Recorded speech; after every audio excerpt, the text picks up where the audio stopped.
Hello guys, मैं welcome करता हूं आपका अपने यूट्यूब चैनल मेडिकोज क्लासेस में। पिछले टॉपिक में हमने एंडोक्राइन फार्माकोलॉजी के टॉपिक ऑस्टियोपोरोसिस के बारे में डिस्कस किया था। आज हम डिस्कशन करेंगे ओरल कॉन्ट्रासेप्टिव पिल्स के बारे में। ओरल कॉन्ट्रासेप्टिव्स के बारे में मेनली जिसमें पिल्स हैं।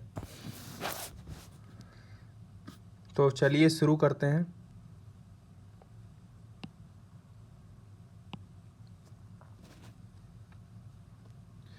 बेसिक जो मैकेनिज्म है कॉन्ट्रासेप्टिव्स की, ओरल कॉन्ट्रासेप्टिव्स की, जिसमें है कंबाइंड ओसी पिल्स जिसमें इस्ट्रोजन और प्रोजेस्टेरॉन है। तो ये क्या इनकी मैकेनिज्म ऑफ एक्शन क्या है? मैकेनिज्म ऑफ एक्शन है कि ये ओव्यूलेशन को इनहिबिट करती हैं।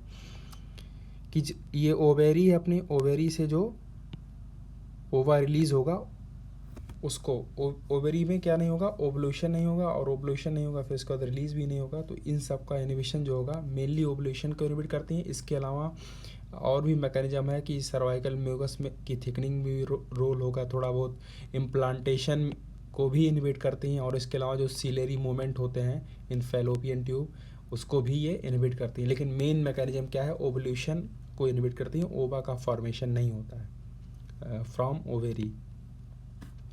दूसरी अपनी पिल्स है प्रोजेस्टेरॉन ओनली पिल्स। इसको मिनी पिल्स के नाम से जाना जाता है। इनकी मेन मैकेनिज्म होती है सर्वाइकल जो म्यूकस होता है उसकी थिकनिंग करती हैं, जिसकी वजह से क्या होता है, स्पर्म जो है पेनिट्रेट नहीं कर पाता। तो ये इनकी मेन मैकेनिज्म है कॉन्ट्रासेप्टिव्स की, प्रोजेस्टेरॉन ओनली पिल्स कॉन्ट्रासेप्टिव की। तीसरी पिल्स के बारे में बात करेंगे, इमरजेंसी कॉन्ट्रासेप्टिव पिल्स या पोस्ट क्वाइटल या मॉर्निंग आफ्टर पिल के नाम से जाना जाता है। 3 नाम है जिसकी वजह से क्या होगा, इम्प्लांटेशन नहीं होगा। इम्प्लांटेशन को इनहिबिट करती हैं। After 5 to 6 day after fertilisation जो है इम्प्लांटेशन का प्रोसेस होता है यहाँ पर, तो उस प्रोसेस को क्या करती हैं, इनहिबिट करती हैं। मेनली जो मेन मैकेनिज्म है, मेन ड्रग्स अपनी यही 3 है जिसके बारे में हमने बात किया। First is combined OC pills, second is progesterone only pills, third is emergency contraceptive pills. अब बात करेंगे हम आगे फर्स्ट कंबाइंड के बारे में। कंबाइंड हमारी है, कंबाइंड ओसी पिल में इस्ट्रोजन होगा और प्रोजेस्टेरॉन होगा। इस्ट्रोजन में इथाइल एस्ट्राडियोल होगा जिसका अमाउंट 30 to 50 माइक्रोग्राम होगा। और दूसरा प्रोजेस्टेरॉन में लिबोनॉर्जेस्ट्रॉल जो होगा 0.5 to 1 mg। अब बात करेंगे जो कंबाइंड ओसी पिल्स हैं वो हो सकती हैं मोनोफेजिक, हो सकती हैं बाईफेजिक, हो सकती हैं ट्राईफेजिक, हो सकती हैं। मोनोफेजिक में क्या होता है, इस्ट्रोजन और प्रोजेस्टेरॉन जो होता है इसका जो अमाउंट होता है ये 21 डेज जो यूज़ किया जाता है पिल्स जिसमें लेते हैं 21 डेज पिल्स का लेते हैं, आई पिल्स, कंबाइंड आई पिल्स लेते हैं, ओसी पिल्स लेते हैं, और आफ्टर मतलब 7 डेज होता है आयरन पिल्स लेते हैं। तो इस 21 डेज में इस्ट्रोजन और प्रोजेस्टेरॉन दोनों का लेवल क्या होगा, सेम होगा। दूसरी बात करेंगे बाईफेजिक पिल्स की। बाईफेजिक पिल्स में क्या होगा, कंटेंट ऑफ प्रोजेस्टेरॉन यहाँ पर क्या होगा, थोड़ा बहुत इंक्रीज रहेगा। जैसे फर्स्ट 10 डेज में क्या होगा, कुछ लेवल अलग रहेगा, और 11 to 21 डेज में लेवल डिफरेंट रहेगा। इस्ट्रोजन तो रहता ही है साथ में। ट्राईफेजिक पिल्स की बात करेंगे, यहाँ पर भी कंटेंट ऑफ प्रोजेस्टेरॉन में चेंज मिलेगा। यहाँ पर ग्रेजुअली क्या होगा, धीरे धीरे इंक्रीज मिलेगा फर्स्ट से लेकर के लास्ट 21 डेज तक। इसमें लिखा है कि फर्स्ट to 6 डेज में क्या होगा, लोएस्ट अमाउंट में होगा। 7 to 11 डे में क्या होगा, मॉडरेट अमाउंट में होगा। 12 to 21 डे फर्दर और इंक्रीमेंट होगा। तो इस हिसाब से क्या होता है, प्रोजेस्टेरॉन के डोज में इंक्रीमेंट होता है। जिसमें बाईफेजिक मोनोफेजिक पिल्स में दोनों का लेवल सेम होगा, लेकिन बाईफेजिक पिल्स में क्या होगा, प्रोजेस्टेरॉन का लेवल ज़्यादा होगा, ट्राईफेजिक पिल्स में और ज़्यादा होगा। इनकी मेन मैकेनिज्म वही है, फीडबैक इनहिबिशन ऑफ पिट्यूटरी। तो क्या होगा, GnRH कम हो जाएगा, है ना, गोनाडोट्रोपिन रिलीजिंग हार्मोन, जिसकी वजह से क्या होगा, LH कम होगा, और LH कम होगा तो क्या करेगा, ओवुलेशन क्या होगा, इनहिबिट हो जाएगा। अब मेन बात करते हैं decrease the risk of break down through bleeding, मतलब ब्लीडिंग को कम करने में जो अगर प्रोस्टॉन पिल्स होती है तो वो इंपॉर्टेंस रखती है। जैसे बाईफेजिक में प्रोस्टॉन लेवल ज़्यादा है, ट्राईफेजिक में ज़्यादा है, तो वहाँ पर उसका इम्पोर्टेंस रहेगा।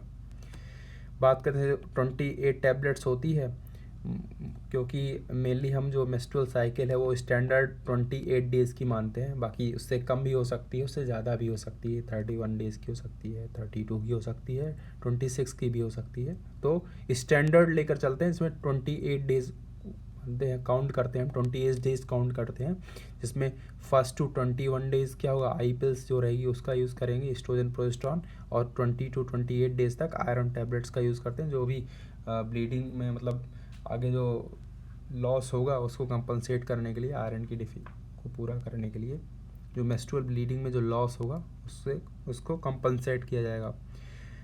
अगर वो महिला मान लो आई पिल्स ले रही है तो उसने एक टैबलेट मिस कर दिया, तो नेक्स्ट डे क्या करेगी, वो 2 टैबलेट लेगी नेक्स्ट डे। अगर उसने 2 टैबलेट मिस कर दिया तो फिर जो ये मैकेनिज्म है फिर वो वर्क नहीं करेगी, तो हम उसको एडवाइस करेंगे फीमेल को कि वो अनदर मेथड ऑफ कोई अदर मेथड कॉन्ट्रासेप्टिव्स का यूज़ करे। अब ओसी पिल्स मेनली जो कॉन्ट्रासेप्टिव ऑफ चॉइस है वो न्यूली मैरिड कपल्स के लिए है, मेनली ये कॉन्ट्रासेप्टिव ऑफ चॉइस है। दूसरी बात करते हैं प्रोजेस्टेरॉन ओनली पिल्स की, मिनी पिल्स की बात करते हैं।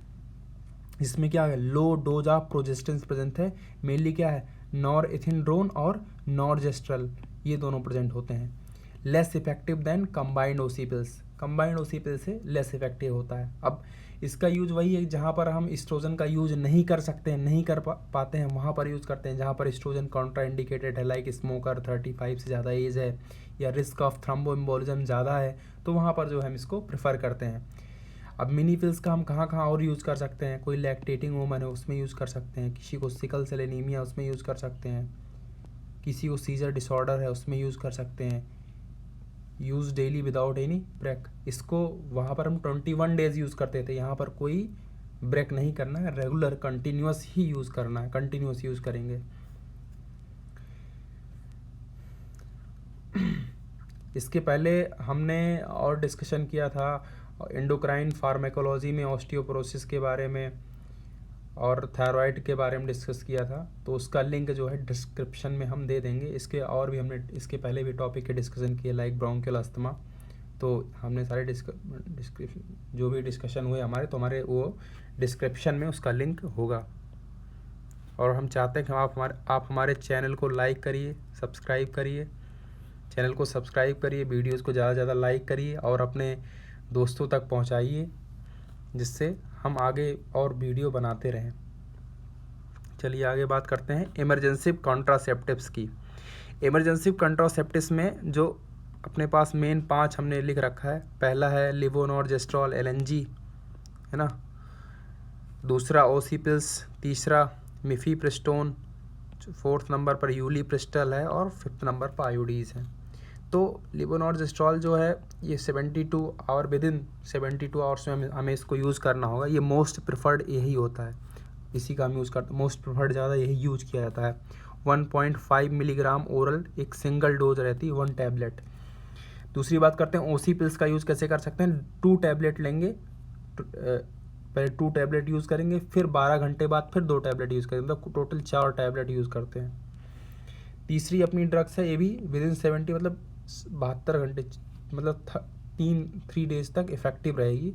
तो वही मिफीप्रिस्टोन का भी वही है, 72 आवर्स है। 60 मिलीग्राम ओरल सिंगल डोज, एक डोज 600 मिलीग्राम। तीसरी बात करते हैं यूलिप्रिस्टल, इसका और ज़्यादा है, 120 आवर्स है, तो ये भी सिंगल डोज है, 30 मिलीग्राम सिंगल डोज। 5th अपना है बेस्ट मेथड है intrauterine devices, IUDs, intrauterine devices, उसका हम यूज़ कर सकते हैं यहाँ पर। इंट्रायूट्राइन डिवाइसेस, इसका यूज़ करते हैं। Intrauterine device with in 5 days, कोई डोज नहीं होती, विद इन 5 डेज़ के अंदर क्या है, इम्प्लांट कराना है। इसके अलावा बात करते हैं female with contraindicated to oestrogen, use कर सकते हैं। Prolong infertility after their use, ये हो सकता है, इसका साइड इफ़ेक्ट हो सकता है कि अगर इसका यूज़ ज़्यादा किया जाए तो जो ओवेरियन फॉलिकल्स रहते हैं वो भी, उनका भी मतलब डैमेज हो जाता है। ज़्यादा फॉलिकल्स का क्या होता है, मेन साइड इफ़ेक्ट ये होता है, फॉलिकल्स ज़्यादा डैमेज होते हैं। तीसरा क्या है, LNG सबक्यूटेनियस इम्प्लांट के फॉर्म में भी आता है, नॉर प्लांट के नाम से जाना जाता है। LNG का सबक्यूटेनियस लगभग ड्यूरेशन शायद 5 ईयर तक होती है इसकी, नॉर प्लांट की। तो ये है। इसके अलावा हम थोड़ा बहुत अब बात करेंगे मिफीप्रिस्टोन और यूलिप्रिस्टल के बारे में। हमने ये पढ़ा था मिफीप्रिस्टोन और यूलिप्रिस्टल, उसके बारे में थोड़ा डिटेल करेंगे। जो अपना मिफीप्रिस्टोन है वो सेलेक्टिव प्रोजेस्टेरॉन रिसेप्टर मॉड्यूलेटर है। अब उसमें इसके पास प्रोजेस्टेरॉन रिसेप्टर की एगोनिस्टिक प्रॉपर्टी भी है और एंटागोनिस्टिक प्रॉपर्टी, दोनों प्रॉपर्टीज़ हैं। और इसके अलावा क्या है, ग्लूकोकॉर्टिकॉइड्स को भी ये इनहिबिट करता है। मेन तो दो हैं, और भी मैकेनिज्म है लेकिन अब वो थोड़ा सा उतना फ्लुएंट नहीं, पर अभी हम बात दो ही की करेंगे कि प्रोजेस्टेरॉन पर इसका एगोनिस्टिक एक्शन और एंटागोनिस्टिक एक्शन, और ग्लूकोकॉर्टिकॉइड पर भी क्या है, इनहिबिशन, एंटागोनिस्टिक एक्शन है। अब इसकी जो यूज़ हम कर रहे हैं, इसका एक ट्रिक है वही मिफीप्रिस्टोन है ना। तो इसमें MIFEPRIS इतना तक लिया गया है मिफीप्रिस्टोन का। तो M से क्या है, मॉर्निंग आफ्टर पिल, मतलब मॉर्निंग में यूज़ की जाती हैं पिल्स, मॉर्निंग आफ्टर मतलब सुबह यूज़ कर सकते हैं, मॉर्निंग आफ्टर पिल। दूसरा है इंडक्शन ऑफ एबॉर्शन, एबॉर्शन को तो करवाएगा इंडक्शन, कैसे, मेनली ये होता है कि प्रोस्टाग्लैंडिन्स के भी सिक्रीशन होते हैं। एबॉर्शन कराने में यूट्राइन कॉन्ट्रैक्शन को बढ़ाना होता है, तो वही प्रोस्टाग्लैंडिन सेंसिटिविटी ज़्यादा होगी, ज़्यादा कॉन्ट्रैक्शन होगा तो एबॉर्शन हो जाएगा। इसके अलावा ये फाइब्रॉइड से भी प्रिवेंट और एंडोमेट्रियोसिस, इन दोनों से क्या करते हैं, प्रिवेंट करते हैं। तीसरी बात करते हैं PR को कंबाइन करते हैं, प्रोजेस्टेरॉन रिसेप्टर एगोनिस्टिक एक्शन। हमने बताया था प्रोजेस्टेरॉन पर क्या है, एगोनिस्टिक एक्शन भी है और एंटागोनिस्टिक एक्शन। तो एगोनिस्टिक एक्शन की वजह से क्या होगा, ब्रेस्ट कैंसर और मेनिंजियोमा, इन सब के चांसेस क्या होंगे, ज़्यादा होंगे, बढ़ जाएंगे। दूसरा है ग्लूकोकॉर्टिकॉइड्स पर क्या है, ये इफेक्ट है, एंटागोनिस्टिक एक्शन, तो इसकी वजह से क्या होगा, इंक्रीज स्टेरॉइड, तो क्या होगा, कशिंग सिंड्रोम हो जाएगा। साइड इफेक्ट क्या है, प्रोलॉन्ग ब्लीडिंग की एक प्रॉब्लम हो सकती है। अब प्रोस्टाग्लैंडिन से बढ़ रहा है तो क्या होगा, डायरिया करा सकता है, एब्डोमिनल क्रैम्प्स करा सकता है। हालांकि अगर prostaglandins even protective in peptic ulcers, अगर प्रोस्टाग्लैंडिन का लेवल ज़्यादा होता है तो पेप्टिक अल्सर को प्रिवेंट करता है, उसकी ड्रग्स भी आती है प्रोस्टाग्लैंडिन एनालॉग्स। अब बात हम करेंगे किसकी, यूलिप्रिस्टल के बारे में। यूलिप्रिस्टल में मैकेनिज्म ऑफ एक्शन क्या है, पार्शियल एगोनिस्टिक एट पिट्यूटरी, जिसकी वजह से क्या है, गोनेडोट्रोपिन रिलीजिंग हार्मोन का लेवल कम हो जाएगा, फर्दर LH लेवल कम होगा, और जिसकी वजह से क्या है, ओव्यूलेशन को ये भी ब्लॉक करेगा। यूज़ कहाँ कर रहे हैं, इमरजेंसी कंट्रासेप्टिव्स में यूज़ करें, 30 मिलीग्राम विद इन 5 डेज़ के अंदर हमें लेना है। साइड इफ़ेक्ट क्या है, हेडेक है और एबिडोमिनल पेन, ये मेन साइड इफ़ेक्ट है। अब हमने क्या किया, साइड इफ़ेक्ट को एक जगह मतलब किया है, एडवर्स साइड इफ़ेक्ट क्या है OC पिल्स को एक जगह लिख रखा है, सारे के लगभग जितनी भी OC पिल्स हमने पढ़ी अभी सबका वही है। पहले ट्रिक में है नॉर्मल, NORMAL, नॉर्मल में N से नोजिया, O से एडिमा, और R से रिकरेंट हेडेक, M से मैस्टाल्जिया, A से एब्डोमिनल ब्लीडिंग, और L से लॉस ऑफ विड्रॉल ब्लीडिंग, मतलब रिगार्ड टू कन्फ्यूजन प्रेगनेंसी। मतलब अगर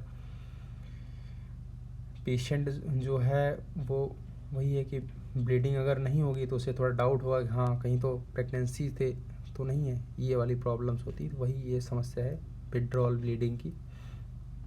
अब मॉडरेट साइड इफ़ेक्ट है उसमें अगर हम बात करें तो फर्स्ट क्या है, एक्नी, दूसरा वेट गेन, तीसरा कोलेज्मा, और भी है लेकिन मैंने मेन 3 ही है, एक्ने, वेट गेन और कोलेज्मा। इसके अलावा और हेरिसुटिज्म भी है, हेयर ग्रोथ होना, ये बटरफ्लाई रेस होते हैं, कोलेज्मा जिसे कहते हैं। सीवियर अगर साइड इफ़ेक्ट की बात करें तो उसमें क्या क्या है, 4C ट्रिक है, C से CBS, CNS और कोलेस्टेटिक और कैंसर में मेनली ब्रेस्ट और सर्वाइकल कैंसर। कुछ कैंसर्स को तो ये प्रिवेंट करेगा लेकिन इस ब्रेस्ट और सर्वाइकल कैंसर को प्रमोट करेगा। दूसरा C से यहाँ पर कोलेस्टेसिस है, कोलेस्टेसिस कराएगा ना, बाइल को ऑब्स्ट्रक्ट करने की कोशिश करेगा। इसके अलावा सीएनएस में भी है, हेडेक है, डिप्रेशन है, माइग्रेन है, ये सब प्रॉब्लम्स हो सकती हैं। सीबीएस में स्ट्रोक, एमआई, थ्रोम्बोएम्बोलिज्म, ये सारी प्रॉब्लम्स होती हैं। थ्रोम्बोएम्बोलिज्म अगर होगा तो ब्लीडिंग डिसऑर्डर्स बढ़ेंगे, और स्ट्रोक और एमआई इन सब भी मतलब सीबीएस की भी ये प्रॉब्लम्स हैं, ये हो सकती हैं। अदर बेनिफिट्स की बात करते हैं कि हम जो यूज़ कर रहे हैं ओरल कॉन्ट्रासेप्टिव पिल्स, उनके क्या क्या बेनिफिट्स हैं, तो उसमें बात करते हैं। जैसे अदर बेनिफिट करके ट्रिक है, ओ अदर में ओ ले रहे हैं हम, और बेनिफिट्स में पूरा ले रहे हैं BENEFI। थोड़ा इसमें स्पेलिंग इनकरेक्ट लिख रखी है, बेनी मतलब अपने सुविधा के अनुसार ने बना BENEFITS ऐसे।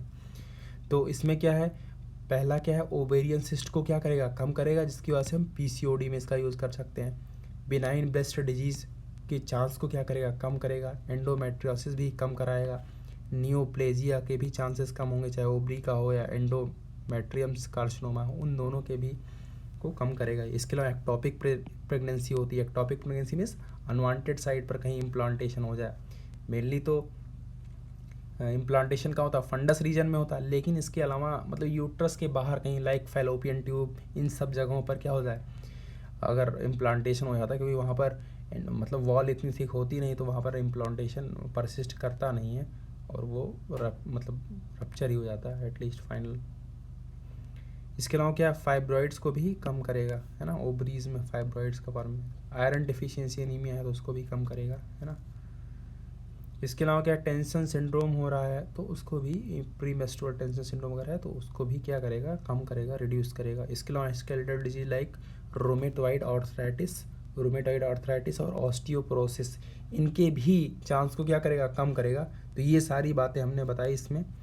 बेसिक हमने क्या क्या बात किया इसमें, मेनली 3 चीज़ों की बात की। कंबाइंड ओसी पिल्स के बारे में बात किया है, और फिर प्रोजेस्टेरॉन ओनली पिल्स के बारे में बात किया है, और इम्प्लांटेशन इमरजेंसी कॉन्ट्रासेप्टिव की पिल्स के बारे में बात किया है, जिसमें इम्प्लांटेशन को इनहिबिट कर रही। तो फर्स्ट हमारा ओवुलेशन नहीं होगा, सेकंड सर्वाइकल म्यूकस नहीं होगी, थर्ड में क्या होगा, इम्प्लांटेशन नहीं होगा। इसके अलावा भी मैकेनिज्म है कि मतलब सीलिया मूवमेंट को भी रोकते हैं। सिक्रीशंस यहाँ पर जो होते हैं उसको भी सप्रेस किया जा सकता है, जो फेलोपियन ट्यूब में होते हैं। हमने इसके लगभग इसमें मोनोफेजिक, बाईफेजिक, ट्राईफेजिक पिल्स के बारे में बताया। इसके अलावा और क्या बात की, ओसी पिल्स में हमने ओरल कॉन्ट्रासेप्टिव पिल्स के बारे में क्या, इसको न्यूरी मैरिड कपल्स में दे सकते हैं, ड्रग ऑफ चॉइस होती है। प्रोजेस्टेरॉन ओनली पिल्स के बारे में बात किया, इसमें क्या कंपोजिशन होता है, कहाँ पर एस्ट्रोजन में जो कॉन्ट्राइंडिकेटेड हो वहाँ पर हम यूज़ कर सकते हैं, और क्या कहाँ यूज़ कर सकते हैं उसके बारे में बताया। इमरजेंसी कॉन्ट्रासेप्टिव 5 नाम हमने बताए, लेवोनॉर्जेस्ट्रॉल, ओसी पिल्स में मिफोप्रोस्टॉन, यूलिप्रेस्टल, आयोडीज, इन सब के बारे में बताया, इसका यूज़ क्या है, साइड इफ़ेक्ट क्या है। मिफिप्रेस्टोन के बारे में थोड़ा बहुत और डिस्कशन किया, कहाँ और यूज़ हो सकता है। इसके अलावा हमने यूलिप्रेस्टल के बारे में डिस्कशन किया, एडवर्स इफेक्ट क्या क्या होते हैं उसके बारे में बताया, और इसके अलावा क्या है, अदर बेनिफिट्स क्या हैं इसके बारे में बताया, क्या कहाँ और हम यूज़ कर सकते हैं। Thank you.